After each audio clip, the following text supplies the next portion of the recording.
We're going to be doing a little sauce, whipped avocado, and wasabi. Oh, We're bringing right. our Japan on tonight.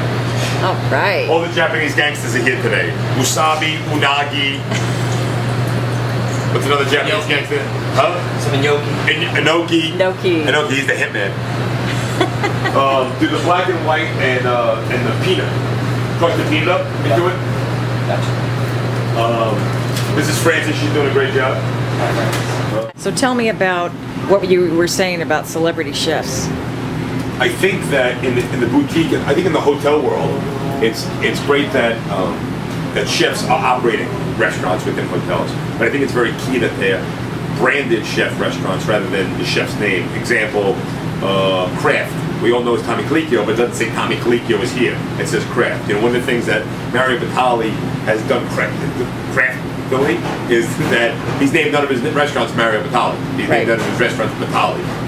The restaurant group is B&B, but you know, whether it's Lupo or Babo or Carne and Vino, they're all individual restaurants and therefore individual brands. So should something ever happen to Le Grand Orange, the brand can still live on. I think that's one of the things with Wolfgang Puck, with Emerald. When it's Wolfgang Puck on the front door, they're expecting a Wolfgang Puck experience, you know, forever and always. Same thing with Emerald, forever and always. But if it's a STK, sure, Ralph Pagano's the chef, but STK is known for great steaks, sexy steakhouse, rock and roll music, you know, dance, have a good time. So it takes the kind of rock and roll chop house to the table. But it's not. What do you think the trend is going forward in the next 5 years for celebrity chefs? I think the trend for celebrity chefs in the next 5 years is proper branding of themselves. Let's face it, Wolfgang Puck, you know, the first guy, right? I use him as a guide. My father says I should bow every day towards Spago in California because of what Wolfgang Puck has done. But you look at a guy like the Macchioni family from Le Cirque, who had Le Cirque in New York City, then they opened up Le Cirque in Las Vegas, and then the other ancillary properties that they've done. So it's not only celebrity chef, but I guess it's celebrity-driven restaurants that make that. So what I think is that the chef and the restaurant have to be intertwined, but they have to be separate. And I think going forward, that's what you're going to see. You're going to see chef restaurants that are chef as restaurateur rather than just the chef. And it seems to be the trend already right now. But some of the new hotels that are opening up are more interested in brand restaurants than they are in celebrity chef-driven restaurants. STK is opening at the Cosmopolitan in Las Vegas with a bunch of other branded restaurants, not so much chef names on the front door, but the Blue Ribbon Bakery, the Blue Ribbon Sushi, STK. These are restaurants that transcend having a chef at the helm, but more of what you expect when you walk into it. And understanding, like when you go to Bloomingdale's, you know what you're gonna. Same thing for hotels, boutique hotels. Boutique and lifestyle hotels. I mean, Cosmopolitan is supposed to be branded kind of as a lifestyle property. Right. Would you say the same thing kind of across the board? Are we talking just U.S. or do you know anything about international? You know, conveniently I do a lot of traveling, so I know a little bit about international, but as a consumer, more so than I'm not a hotelier, right? I operate a restaurant within a hotel. Right. I like to go to hotels. I like to eat, drink, and be merry in hotels. So the trend seems to be that the hotel brand is something that you can expect to understand in lifestyle and boutique style, right? So if I know it's a Morgan's Hotel Group, I know what I'm going to get. If it's a Thompson Hotel Group, I know what I'm going to get. If it's a Gansevoort Hotel Group, I know what I'm going to get as a consumer. You know, you say Ian Schrager started it with Morgan's. You can say that Barry Sternlicht, you know, put it on steroids with W. You know, but he's out of W now and looking for, now he's a real estate developer. He's actually trying to buy real estate all around Miami now because it's on the down and he's got buckets full of money that he got from his buyout.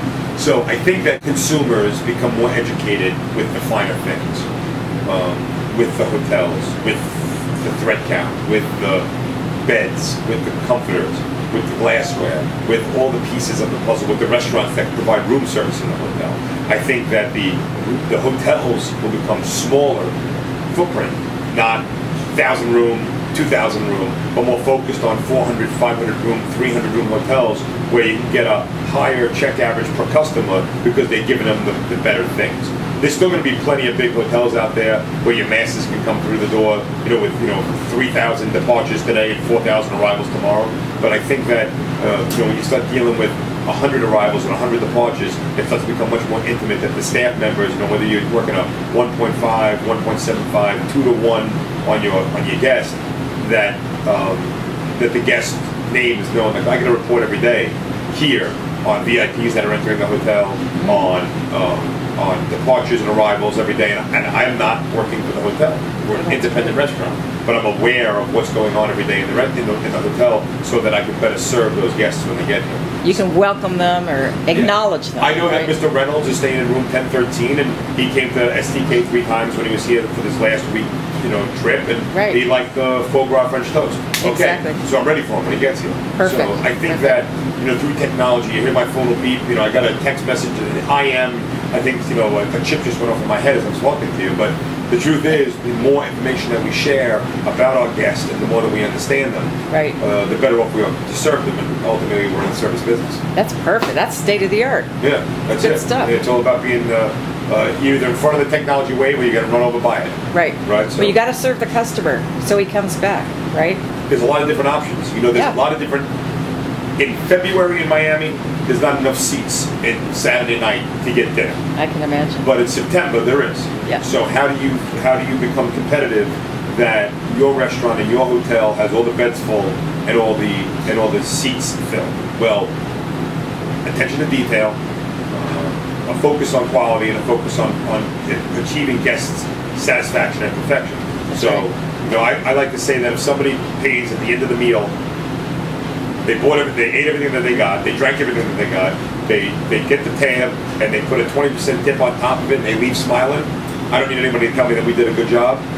That's the sign that we did a good job. That's a because good they job. leave of their own free volition, leaving Exactly. more money on the table than they had to. That's right. So our goal all the time is, I look at what the server tips are at the end of the night, percentage-wise of sales. And if it's a lower number, I think that there might be a problem. But if it's a higher number, Wow. I know that we're doing something right.